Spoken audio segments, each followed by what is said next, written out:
I have to ask you, obviously, the huge news of the week, Mayweather versus McGregor, finalized, done deal, August 26th. You surprised? Did you expect it?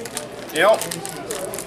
I was starting to hear in the last few weeks that, the fight would happen, from my Showtime colleagues and whatnot, so they kind of had the inside scoop. But I didn't really think it would be this early.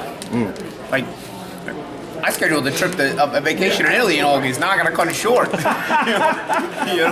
Like, I thought they weren't gonna fight until November, December, until they had time to promote it and whatnot. But you never can tell with Floyd. So I'm gonna have to cut that vacation short and head over to Vegas. Yeah. I don't really want to talk about the fight itself. I mean, you've talked about that plenty of times. I kind of got your take on it. But just as it pertains to Conor McGregor fighting Floyd Mayweather, is there anything at all? I mean, it's boxing and it only takes one punch.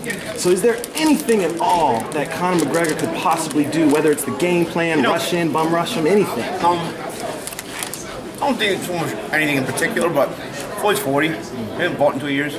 So that's kind of a wild card out there where you don't know what kind of 40-year-old you're going to have, especially if you've been out of the gym, out of the ring in general.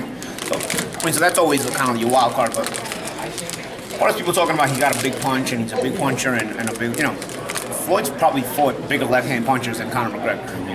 If I'm really honest, Zab Judah in his prime was a monster left-hand puncher. Victor Ortiz is a big left-hand puncher, a southpaw puncher. So I think you're gonna have to go a little bit more in depth than just look for a big left hand, which people think is just like, it's more than a lotto shot. You know what I'm saying? Like I know Floyd's probably slowed down, but when all you're known for is that, you're gonna have to come with something else because if Floyd knows that's your best weapon and that's all you're gonna be looking to land, you're gonna have to find several creative ways of disguising it because Floyd knows it's coming. When Floyd knows something's coming, you're not only gonna miss it. Floyd's gonna he knows you're also gonna pay for it every time. And what happens if you start paying for it every time you try it? You start trying it less and less. And therefore you're getting your best weapon taken away from you, and you don't use it anymore.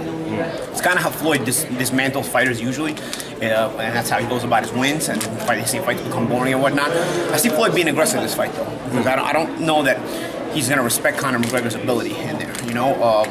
Conor's only known as a big puncher, and like I said, he fought bigger punchers that were southpaw before, and he walked those guys down. Let's face it, Victor Ortiz started fouling Floyd because he was, panicking from being walked down. Zab Judah was being walked down, And to me, those are bigger left-handed, bigger southpaw punchers than was McGregor, than it was McGregor. So McGregor's gonna have to have several different game plans that he's gonna be able to execute. And I know you're in camp and you're trying these things, but the thinking process of a fighter in those moments takes years to develop. It takes years to develop, I'm telling you.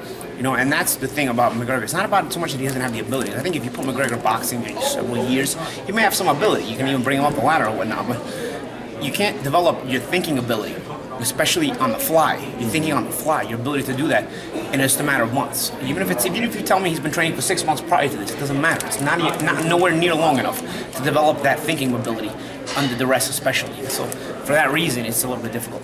A couple of years, that kind of does bring an X factor to the fight. If Floyd does anything but dominate McGregor, is that bad for boxing? No, I don't think it's bad for boxing. I think it's great in general for mixed martial arts, but I don't think it's bad for boxing. Floyd's 40 years old. But do I expect Floyd to pretty much dominate? Yeah, I probably do.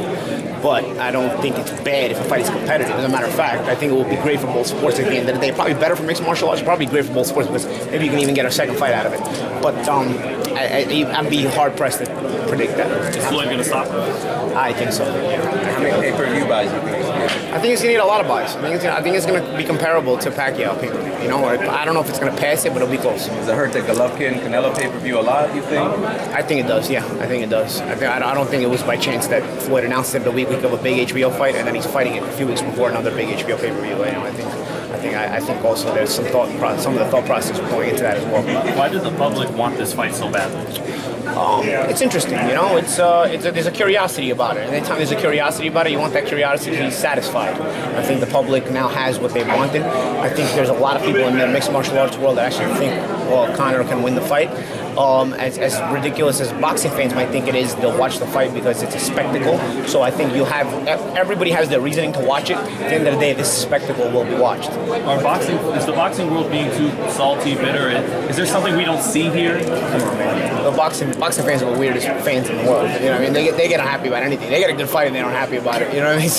So I don't think a niche market being salty is going to really affect the fight, because at the end of the day, boxing is a niche market, especially in America. So I think a niche market being salty and still buying the pay-per-view anyway, I don't think it's going to affect anything. Any disappointment that he didn't take the fight with you first?